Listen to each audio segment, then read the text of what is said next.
నమస్తే. తెలంగాణ రాష్ట్ర రాజకీయాలు చూస్తా ఉంటే కొంత వింతగా అనిపిస్తున్నాయి. నిన్నటిదాకా, మొన్నటిదాకా ఒకరి మీద ఒకరు విమర్శలు చేసుకున్నారు. సై అంటే సై అనుకున్నారు. ఇక తిట్ల పురాణం, బూతుల పురాణం కూడా చూసినాం. కానీ ఇవాళ శీతాకాలం సంబంధించినటువంటి ఏదైతే సమావేశాలు, అసెంబ్లీ సమావేశాలు మొదలైనయో, ఈ అసెంబ్లీ సమావేశాలకు కేసీఆర్ దమ్ముంటేరా అంటూ అధికార పార్టీలు పిలుసుడు, ఆయన ఇట్లొచ్చి ఇట్లా వెళ్ళిపోడు. ఇక సభలో కేసీఆర్ను రేవంత్ రెడ్డి కలుసుడు ఇక చరిత్రలో ఈ దృశ్యం మిగిలిపోతుందనే ప్రశంసలు ఇవాళ సోషల్ మీడియాలో కనబడుతున్నాయి. సో ఇదే అంశం మీద మాట్లాడే ప్రయత్నం చేద్దాం. ఏదైతే కేసీఆర్కి అత్యంత సన్నిహితులైనటువంటి పొలిటికల్ అనలిస్ట్ అయినటువంటి రాజా యాదవ్ ప్రస్తుతం మనతో పాటు మాట్లాడే ప్రయత్నం చేద్దాం. సార్, నిన్న మొన్నటి దాకా అరే అనుకున్నారు, తురే అనుకున్నారు, ఇక చెప్పులు తీసుకొని కొట్టుకుంటామని కూడా అన్నారు.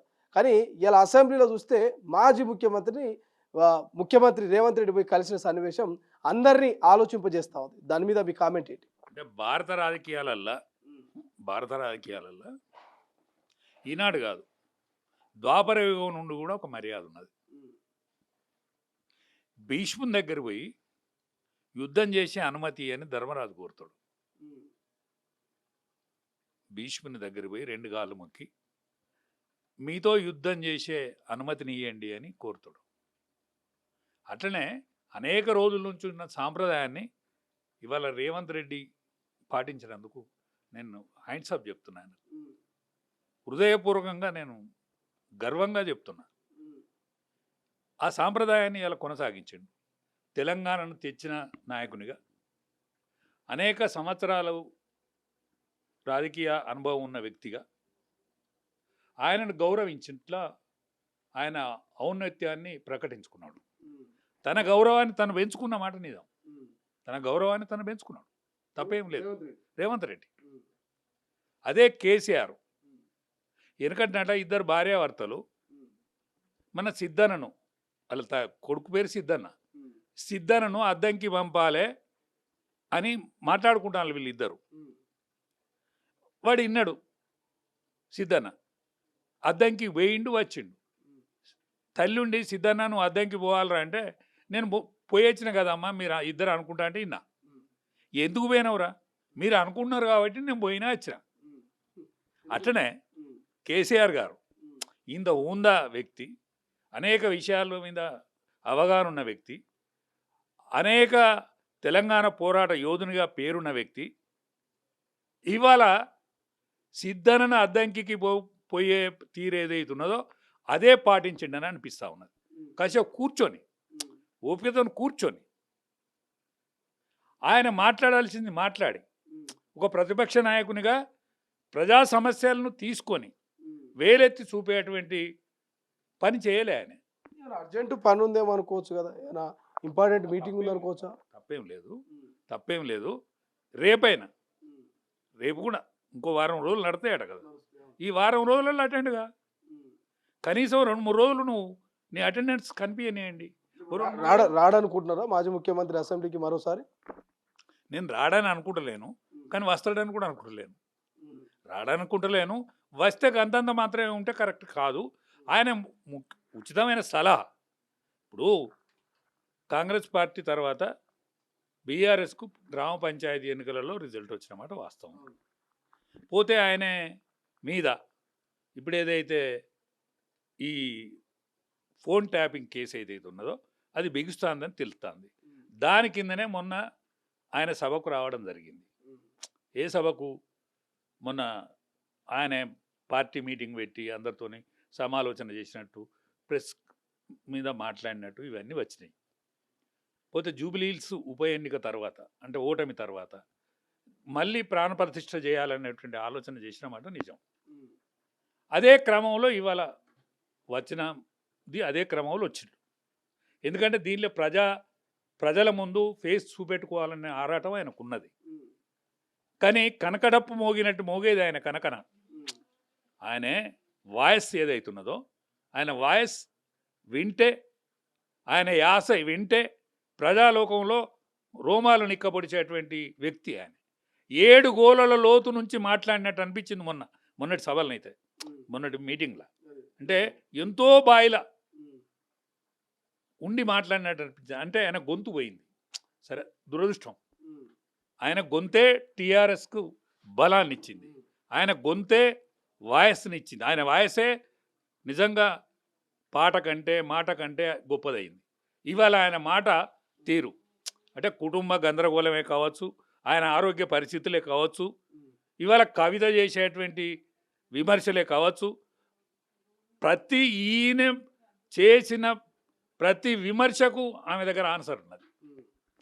ఇవాళ మహబూబ్నగర్ విషయం మాట్లాడినా, నల్గొండ విషయం మాట్లాడినా, కృష్ణా గోదావరి బేసిన్ నీళ్ళ విషయం మాట్లాడినా, ఆనాడు 10 సంవత్సరాలు ముఖ్యమంత్రిగా ఉన్ననాడు ఈయనే సంతకం పెట్టిన విషయం కూడా కవిత చెప్పడం జరుగుతుంది. దాంతో ఇంటోళ్ళు చెప్పే వరకు మీరు అలకదక్కువ అవుతాను మీ కుటుంబం. ఇప్పుడు మీకు అందరికంటే ఉమ్మడి శత్రువు హరీష్ రావు. ఎందుకు ఉమ్మడి శత్రువు హరీష్ రావు? కేటీఆర్ కదా? కాదు, కేటీఆర్ ఎంత మాట్లాడినా దానికి లేతలేదు ప్రజానికం. ఎందుకంటే ఆయన ఉద్యమంలో ఉన్నోడు కాదు, ఉద్యమంలో పనిచేసినోడు కాదు, ప్రజల యొక్క సాధక బాధకాల తికమకల ఉన్నోడు కాదు. కాబట్టి అందరికి శత్రువు ఉమ్మడి శత్రువు. ఎవరికి? కవితకు ఉమ్మడి శత్రువు హరీష్ రావు, రేవంత్ రెడ్డికి శత్రువు హరీష్ రావు. బీజేపీ అంటే అంతర్గత కలహాలతోనే అది కంటే ఊకినట్టు ఊకుతుంది. అయితే హరీష్ రావు ఫేస్ ఏమైనా కనిపిస్తుందా అనే భయమే అందరికి ఉన్నది. కాబట్టి అందరు కలిసి హరీష్ రావును టార్గెట్ చేస్తూ ఉన్నారు. ఇవాళ కవిత ఇవాళ ముఖ్యమంత్రి గారి చేతులు ఉన్నది. అంటే వాయస్సును బట్టి, ఆమె వాయస్సును బట్టి ఏంటంటే ముఖ్యమంత్రి గారి చేతులు ఉన్నదా, లేకపోతే ఆయన చెప్తాండా, ఈమె మాట్లాడుతుందా వేరే ముచ్చట. కానీ ఆమె మాట్లాడే వాయస్సును బడితే ముఖ్యమంత్రి వాయస్సు ఎట్లే ఉంటుంది, ఆయన వయసు ఎట్లే ఉంటుంది. ఒక మాజీ ముఖ్యమంత్రి బిడ్డ, ఉద్యమ నేత బిడ్డ, నిజంగా కవిత ఇప్పుడున్న ప్రస్తుత ముఖ్యమంత్రి రేవంత్ రెడ్డి గారి చేతుల్లో ఉందంటారా? సాధ్యమయ్యే పని అంటారా? అట్లే అనిపిస్తుంది కదా, ఆమె వాయిస్ కానీ ఆమె ఆలోచన విధానం కానీ అట్లే అనిపిస్తుంది కదా. ఇప్పుడు ఏనాడు మీకు గుర్తు రాలేదా బీసీలు? ఏనాడు బీసీలు గుర్తు రాలేదా? ఏనాడు ప్రజా సమస్యలు మీకు గుర్తు రాలేదా? ఇన్ని రోజులు లేని ప్రజా సమస్యలు ఇవాళ నీకు ఎందుకు గుర్తొస్తానాయి? ఇవాళ ఎందుకు జ్ఞాపకం వస్తానాయి? నువ్వు పార్లమెంట్ మెంబర్గా ఉన్నప్పుడు కానీ, నువ్వు తివారీ జైల్లో ఉన్నప్పుడు కానీ, ఇవాళ వీళ్ళందరూ నీ దగ్గరకు వచ్చిన వాళ్ళే కదా. ఇవాళ హరీష్ రావు కానీ కేటీఆర్ కానీ నీ దగ్గరకు వచ్చిన వాళ్ళే కదా. మరి ఆనాడే నువ్వు ఎందుకు వస్తాను, మీరిద్దరు నా దగ్గరికి ఎందుకు వస్తానని ఎందుకు మాట్లాడలే? ఇవాళ ఎందుకు మాట్లాడతాను? ఇవాళ మాట్లాడతానంటే నీ చేతులు నువ్వు లేవన్నట్టే కదా. ఇప్పుడు వీళ్ళందరూ ఎందుకు వింటాను? నువ్వు కేసీఆర్ కూతురు కాబట్టి వింటాను ప్రజలు. ప్రజలు నీ మాట ఎందుకు వినకపోదురు? కేసీఆర్ బిడ్డ కాబట్టి, గొప్పింటి రహస్యం కావాలి కాబట్టి జనానికి వింటాను. దాంతో ఏమవుతాను? నువ్వు అలుకు బిడిస కంటే కనివితానవు, నీ కుటుంబం పలసన అవుతుంది, మీ కుటుంబం పలసన అవుతుంది. ఇవాళ ఆఖరికి సినిమా యాక్టర్ల ఫోన్ ట్యాపింగ్ల కేసీఆర్ స్వయంగా పాల్గొనడనే విషయం బయటకు వస్తుంది. నిజం ఎంత అబద్ధం ఎంత తెలియదు. కేటీఆర్ అంటుడు కదా, ఏ ప్రభుత్వంలో అయినా ఫోన్ ట్యాపింగ్ ఉంటుంది, గూఢాచారి వ్యవస్థ అనేది అప్పుడెప్పటి నుంచో ఉన్నది. ఇప్పుడు కూడా రహస్యంగా ఫోన్లు వింటున్నారు. ఇప్పుడు ప్రతిపక్ష ఫోన్లు మా ఫోన్లు వింటున్నాడు, వినట్లే అని రేవంత్ రెడ్డి చెప్పమని చెప్పేసి ఇలా చిట్చాట్లో చెప్తున్నాడు. నేనేమంటానంటే, రాజుల కాలంలో వేగులు ఉన్న మాట నిజం, మీరు రాజులు అనుకున్న మాట నిజం, మీరు రాజరికం వ్యవస్థలనే ఉన్నారనుకున్న మాట నిజం. ఎందుకంటే ఆయన రాజు కొడుకు యువరాజు అని నువ్వు కలగన్నావు. నీ రాజు యువరాజు ఏమేం చేస్తాడో ఫోన్ ట్యాపింగ్ ఆయన పెట్టిండట. ఆయనే ఏది యువరాజు మీద రాజు స్వయంగా ఫోన్ ట్యాపింగు ఏమేం జరుగుతుందని ఆయనే పెట్టిండని ఇవాళ వార్తలలో వస్తూ ఉన్నది. ఇవాళ సోషల్ మీడియా చాలా పవర్ఫుల్ అయింది, సోషల్ మీడియాలో వింటాను. కానీ ఏది ఎట్లున్నా మీరు కనుక బీజేపీ పార్టీ కానీ టీఆర్ఎస్లో ఉన్న హరీష్ రావు కానీ, హరీష్ రావే ముఖ్యంగా, హరీష్ రావు కానీ బీసీ నాయకత్వం కానీ మీరందరు కనుక మేల్కోకపోతే ఖచ్చితంగా నేను 10 ఏళ్ళు ముఖ్యమంత్రిగా ఉంటానన్నట్టు చూడు. ఖచ్చితంగా దేశం అంతటా ఎన్డీఏ వచ్చినా, దేశం అంతటా బీజేపీ గెలిచినా, తెలంగాణలో మాత్రం ఇవాళ కాంగ్రెస్ పార్టీ గెలిచేటట్టున్నది. ఎందుకు గెలిచేటట్టున్నది? దానికి అవకాశం బీజేపీ అంతర్గత కలహాలు ప్లస్ వీళ్ళకి అంతర్గత కలహాలు, బీఆర్ఎస్ అంతర్గత కలహాలు. దయచేసి నేను చెప్పేది ఏంటంటే, నేను టీఆర్ఎస్లో 20 ఏళ్ళు ఉన్నా, నేను బాల్యం నుంచి బీజేపీలో ఉన్నా. ఈ 2 పార్టీలు కూడా బాగుపడాలని అనుకుంటే ఈ 2 పార్టీలు సోయి తెచ్చుకొని రాబోయే రోజులలో మీరు ఒక్కటైతారా, లేకపోతే పొత్తు కలుతారా, ఎట్లన్నా కలవకపోతే మీరు కలితే మీదే. ఎందుకంటే దేశం అంతటా కూడా రాహుల్ ఖాంది పడిపోతూ ఉన్నది. ఇవాళ రాహుల ప్రియాంక అనే దానిలో పుడుతుంది. అందుకనే వాళ్ళ ఎలుగులో వాళ్ళ మలుగుతాను వాళ్ళు. అందుకనే ఇక్కడ ఎలుగనీయకండి దయచేసి. బీఆర్ఎస్ను కేసీఆర్ గారు, కవిత గారు, కేటీఆర్ గారు ఈ ముగ్గురు బీఆర్ఎస్ను ఉంచుకోవాలి. టీఆర్ఎస్ను హరీష్ రావుకు, ఇంకా ప్రకాష్కు, మన ఇంకా ఎమ్మెల్సీలో ఉన్న మా మసునాచారి గారికి వీళ్ళకి అప్పచెప్పండి. మీ నాయకత్వం దక్కుతుంది, మీ నాయకత్వం కొంత బతుకుతుంది. ఇప్పుడున్న ఎమ్మెల్యే కాదు, మీకు సెకండ్ లీడర్ ఉన్నాడు. సెకండ్ లీడర్ను బతికించినట్టు అవుతుంది. మీ ముగింపు గౌరవమైన ముగింపు అవుతుంది. దయచేసి కేసీఆర్ గారు, మీకు రాష్ట్రాన్ని తెచ్చిన వ్యక్తిగా మీకు ఒక గుర్తింపు ఉన్నది. ఆ గుర్తింపును నిలుపుకోండి. మీ గౌరవాన్ని కాపాడుకోండి. ప్రజాప్రతినిధులను దేశం అంతటా కూడా కాంగ్రెస్ పార్టీ ఓడిపోతా అంటే కాంగ్రెస్ పార్టీకి ఇక్కడ జవసత్వాలు మీ ఇద్దరి వలన, ఈ రెండు పార్టీల వలన రానియకండి. నేను ఒక సీనియర్ వ్యక్తిగా మీకు రిక్వెస్ట్ చేసి చెప్తా ఉన్నా. ఇది నా యొక్క ఆలోచన. బీజేపీలోకి రాజాసింగ్ వస్తున్నది ఒక చర్చ జరుగుతుంది. దీని మీద ఏమైనా కామెంట్ చేస్తారా? రాజాసింగ్ వస్తే ఎట్లుంటుంది, రాజాసింగ్ రాకపోతే ఎట్లుంటుంది? ఒకటేనండి, రాజాసింగ్ అనేతోడు ఒక హీరో. ఆయన ఈల కొడితే 1,00,000 మంది యూతలకు వస్తారు. ఇప్పుడున్న ప్రెసిడెంట్ ఈల కొడితే ఎవడొస్తాడు చెప్పు? ఈల కూడా ఆయనకి యూతలకి రాదు. ఈల కొట్టే ఈల కూడా యూతలకి రాదు ఇప్పుడున్న ప్రెసిడెంట్ రామచంద్రరావు. అందుకనే మీరు దయచేసి మీరు పెద్ద వ్యక్తులు అందరూ కూడా 8 మంది పార్లమెంట్ మెంబర్లు, 8 మంది అసెంబ్లీ మెంబర్లు రాజాసింగ్ను తోడుకరాండి, దగ్గర తేయండి. ఒకవేళ రాజాసింగ్ పిలిస్తే 1,00,000 మంది వస్తారా? ఖచ్చితంగా వస్తారు. ఇప్పుడున్న మా ప్రెసిడెంట్ను ఒక మీటింగ్ పెట్టుకోనండి. ఇప్పుడు గెలిచిన నీకు బీజేపీ కార్యకర్తలు, వార్డు మెంబర్లు, ఓడిపోయిన వాళ్ళు, ఓడిపోయిన సర్పంచులు వీళ్ళందరిని పిలిచి నువ్వు మీటింగ్ పెడతావా? ఒక్క మీటింగ్ పెడతావా అంటానా?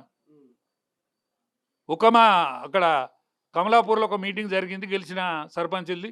రేపు నిజామాబాద్లో కూడా మా ఎంపీ గారు పెడతానంటాడు. మరి మీరు పెడతారా రాష్ట్రం తరఫున? అరే మీ దమ్ము ఉండాలి కదనే, ఎవరైనా పెట్టాలి కదా. అటువంటి ఆలోచన చేస్తే మంచిది. రాజాసింగ్ని తీసుకురండి. ఇంకా అనేక మంది సీనియర్స్ని కానీ జూనియర్స్ని కానీ ఏకతాటి మీద తీసుకురండి. రాబోయే రోజులలో ఇక్కడ కూడా ఒక బీసీ ముఖ్యమంత్రి అయ్యేటట్టు ఆలోచన చేసి మీ రాజకీయ జీవితాన్ని దిద్దుకోండి. మిగతా తెలంగాణ విముక్తి కోసం 1000 ఏళ్ళ బానిసత్వంలో, 77 ఏళ్ళ స్వాతంత్రంలో ఇక్కడ బడుగు బలహీన వర్గాలు ఏవైతే అనేక సంవత్సరాల నుంచి కష్ట నష్టాలకు గురవుతాయో వాళ్ళకు రాజకీయంగా న్యాయం జరిగేటట్టు చూడాల్సిందిగా నేను విజ్ఞప్తి చేస్తున్నాను. చివరిగా ఒక ప్రశ్న. కేటీఆర్ ఈ సన్నివేశం జరిగిన తర్వాత, అసెంబ్లీ వాయిదా పడిన తర్వాత మీడియా చిట్చాట్లో కామెంట్ చేసిండు. సో ఇదే సంస్కారం సభలో మాజీ ముఖ్యమంత్రి మీద చూపించిన సంస్కారం బయట కూడా చూపిస్తే బాగుంటుందని ఒక వ్యాఖ్య చేసిండు. ఎట్లా చూస్తారు? కాదండి, సభలో ఆయన చేసిన మీ తండ్రిని గౌరవించిన గౌరవాన్ని యావత్ తెలంగాణ ప్రజానికాన్ని గౌరవించినట్లు లెక్క. నీ యొక్క హాంభావపూరితమైన మాటలతోటి దానికి వచ్చిన ఊందాతనాన్ని చెడగొట్టకు. ముఖ్యమంత్రి ఎడల కూడా నువ్వు గట్లే మాట్లాడు, గౌరవప్రదంగా మాట్లాడు. నీ గౌరవం పెరుగుతుంది, ముఖ్యమంత్రి గారి గౌరవం పెరుగుతుంది. కానీ మీరు అల్పం మాటలు ఇవి మాట్లాడితే మీరే అల్పత్వానికి గురవుతారు తప్ప వేరే వాళ్ళకు కాదు. నీ హుందాతనాన్ని పెంచుకో. సో ఇది మొత్తం మీద ఇవాళ తెలంగాణ రాష్ట్ర ముఖ్యమంత్రి రేవంత్ రెడ్డి అసెంబ్లీలో ఏదైతే మాజీ ముఖ్యమంత్రిని వెళ్ళి కలిసినటువంటి సన్నివేశం మాత్రం యావత్తు తెలంగాణ ప్రజలంతా కూడా శభాష్ రేవంత్ అన్న విధంగానే మెచ్చుకున్నట్టు తెలుస్తోంది. సో రాజా యాదవ్ గారు కూడా బీజేపీ బీఆర్ఎస్ గనక ఇలాగే డీలాగా ఉంటే రెండు కలిసి ఒకవేళ ఫైట్ చేయకపోతే మాత్రం భవిష్యత్ అంతా కాంగ్రెస్దే అంటూ చెప్తున్నటువంటి పరిస్థితి. చూద్దాం భవిష్యత్తులో ఏం జరుగుతుంది. రాష్ట్ర రాజకీయాలు ఎక్కడికి మలుపు తిరగబోతున్నాయి. మాజీ ముఖ్యమంత్రి కేసీఆర్ మళ్ళీ సభ జరగబోతా ఉంది 2 రోజుల తర్వాత. మరి ఆ సభకు హాజరవుతారా, మరి ఆ సభలో మాట్లాడతారా, సభలో ప్రశ్నల వర్షం కురిపిస్తారా లేదనేది వేచి చూడాల్సినటువంటి అవసరం ఉంది.